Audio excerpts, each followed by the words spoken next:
oh, like I can't dedicate another 90 days of being monitored all my life. I don't need that crap like other people. It's a slap in the face to people. Orlando's brilliant. Y'all spent time with him. We did. Yeah. He's highly intelligent. Everything he does is a character. Is he speaking truth? Of course he is. I don't know who's around him. I don't know. I love him. I want what's best for him. But, you know, he need some like, hey, I mean, let's talk. What if the man who once made you laugh on your favorite childhood sitcom is now the missing piece in one of Hollywood's most explosive court battles? A lot of people got fuck a lot of people, and it's not nothing wrong with who he, how he them. It's all on video and audio. In a twist straight out of a Hollywood thriller, Orlando Brown, better known as the hilarious Eddie from That's So Raven, has mysteriously vanished just after agreeing to testify against two of the music industry's most powerful figures, Diddy and Jay-Z. Once beloved for his humor and charm that lit up primetime TV, Brown's sudden disappearance has raised a storm of questions that could reshape the narrative of celebrity justice. How did a sitcom star known for his quirky antics land at the center of such a high-stakes legal drama? And why has he suddenly gone off the grid?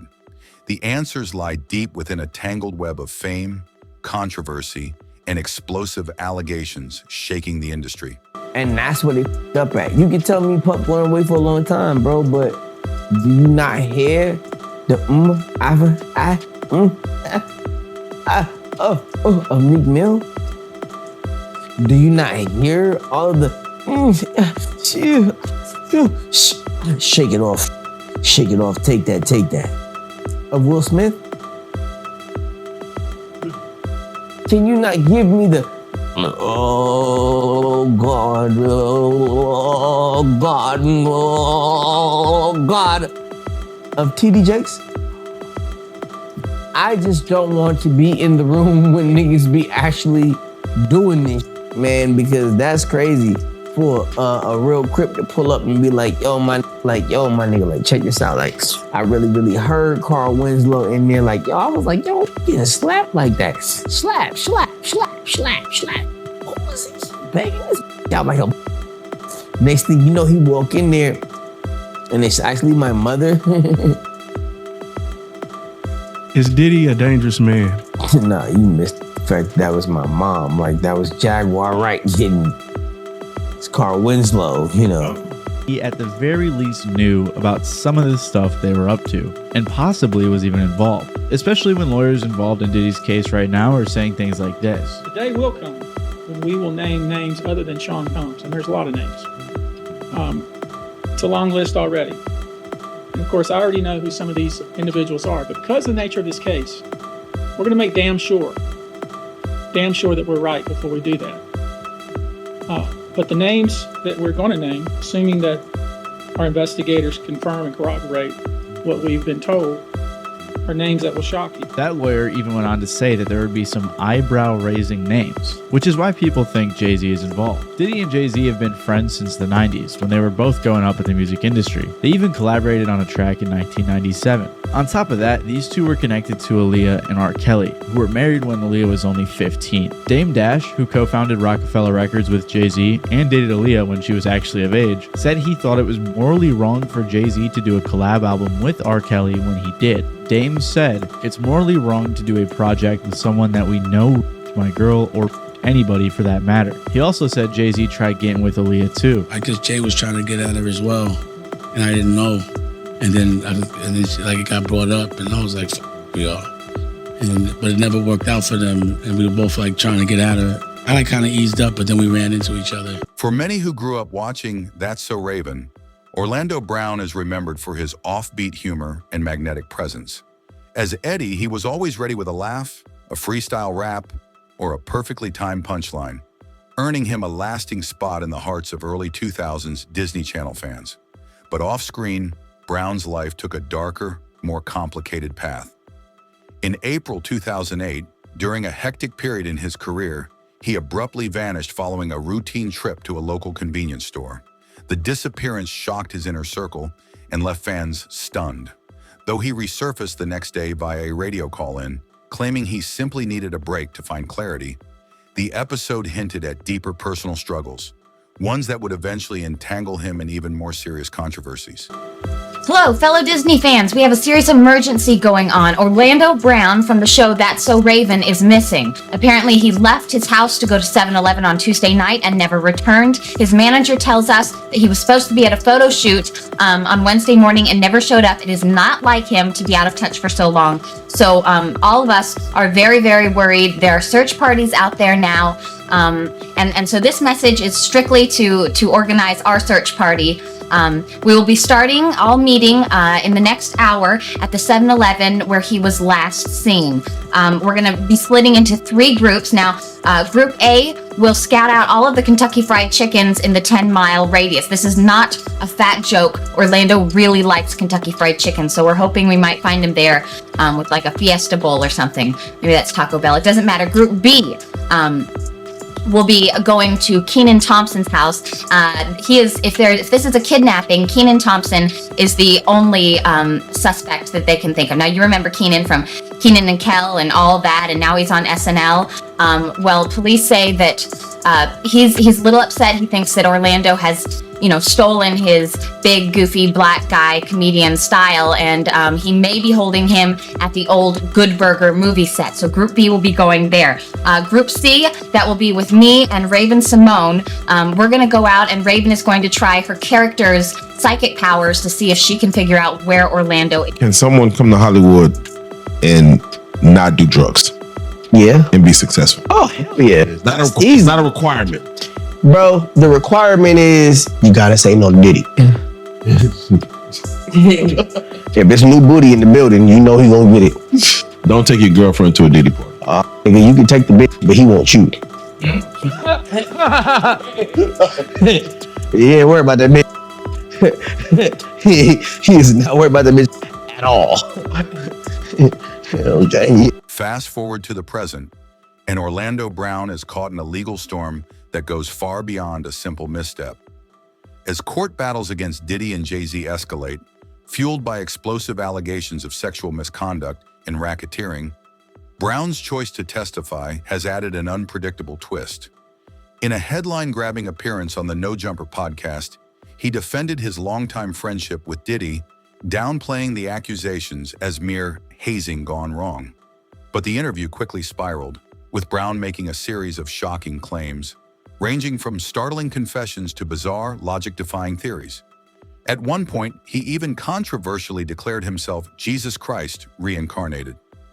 These outlandish statements only intensify the enigma surrounding his sudden and unexplained disappearance. Prosecutors promised when they announced the charges against Diddy, the indictment, that they were going to continue investigating. They said this was an open investigation, which certainly hinted we're not done charging this guy. And that has come true because they have now announced a superseding indictment, which basically says, which is fancy term for we got new charges. More charges. More charges. And by the way, this is the second superseding indictment. So they are superseding. Yeah, exactly. It should have been, isn't it a double superseding indictment? Superseding. The new charges relate to victim 2. And you remember in the last time they added on more charges, they added victim 2 and victim 3. Victim 1, we all believe to be Cassie because Diddy's people have referred to victim 1 as being Cassie. But victim 2 and number 3, we don't know their identities. But now the feds are saying that allegedly Diddy was doing other things with this victim 2 that they didn't know about. And now they have enough evidence to bring this. So those charges are trafficking by force, fraud, or coercion, and transportation to engage in prostitution, which is interesting because you all have this great new documentary out talking about Diddy's defense, and the mock jury in that were uncomfortable with some of these ideas of trafficking and prostitution. And a federal judge has ruled the woman alleging she was raped by Jay-Z and Sean Diddy Combs can remain anonymous. The woman says both men raped her at a party when she was 13 years old. Jay-Z's legal team had fought to get the case dismissed, arguing his accuser should have to reveal her name, but the judge disagreed. ABC's Morgan Norwood has the latest. A legal victory for the woman who is suing Jay-Z for allegedly raping her when she was 13. A federal judge ruling the woman can proceed with the case while remaining anonymous, at least for now. But the judge also chastising the lawyers representing Jay-Z, accusing them of trying to fast-track the judicial process by repeatedly filing motions to reveal the identity of the Jane Doe to have the case dismissed. The judge, writing in a 5-page brief that the Carter's lawyers' relentless filing of combative motions containing inflammatory language and ad hominem attacks is inappropriate, a waste of judicial resources, and a tactic unlikely to benefit his client. The court will not fast-track the judicial process merely because the counsel demands it. This latest legal twist coming after the recently filed civil lawsuit by Jane Doe, claiming that Jay-Z, whose real name is Sean Carter, and P. Diddy, drugged and a 13-year-old girl at an after-party after the MTV Music Awards in 2000, while an unnamed celebrity watched. Jay-Z has vehemently denied all the allegations, putting out this statement 2 weeks ago, writing in part, "This is a blackmail attempt." Have you met Diddy? Yeah. Uh-oh. What was that look? What happened? They parties. Explain. He's a cool friend of mine. He's a cool... Best friends. I love him. There's nothing else to say about Diddy. Does he have a vagina? Come on, man. I'm asking. I just want to know. If Jay-Z's got a vagina, He then Diddy definitely has a vagina, for sure. Everybody knows I love Diddy, man. Oh, you ain't gonna say it. Diddy's like, you better not talk about me. No, it's not even that. It's not. Have you been threatened? It ain't even got nothing to do with that. Everybody know I got respect for Diddy. I love Diddy.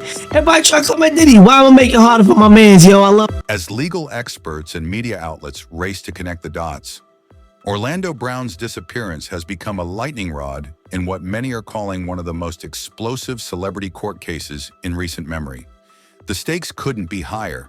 Brown isn't just a former Disney star. He's a potential key witness in a case that could reshape the legacies of Diddy and Jay-Z. But his sudden vanishing act raises unsettling questions. Is he being silenced? Or is his disappearance part of a broader cover-up? Could someone be working behind the scenes to erase the very evidence that threatens to expose decades of alleged misconduct at the top of the industry? And from the beginning, the first thing we talked about is when you go through the stand, your credibility goes with you. And if anybody is out there has ever testified, testifying is the most nervous thing you can do. And a lot of times what people want to do is if their anonymity is not protected, sometimes people say, I'm not testifying. You know, I'm not putting my name out there. I don't want to be associated with this trial. And so what prosecutors try to do is say, we will limit your testimony. Nobody will know who you are. It'll just be initially because you're trying to convince this person to testify. A lot of these women, men, so forth, don't want their name associated with this case. And I bet you there's a bunch of them out there who aren't telling their family and friends, yeah, I was in the middle of one of those freak off parties. I flew out there from Colorado, because it still has a stigma to it. And so if I'm the defense, I want their full names. I want their full testimony. I want them on the stand. If they're going to confront anybody, and we have a confrontation clause. If you confront somebody, show yourself. What's there? Show yourself. Show yourself. You must show who you are so that I can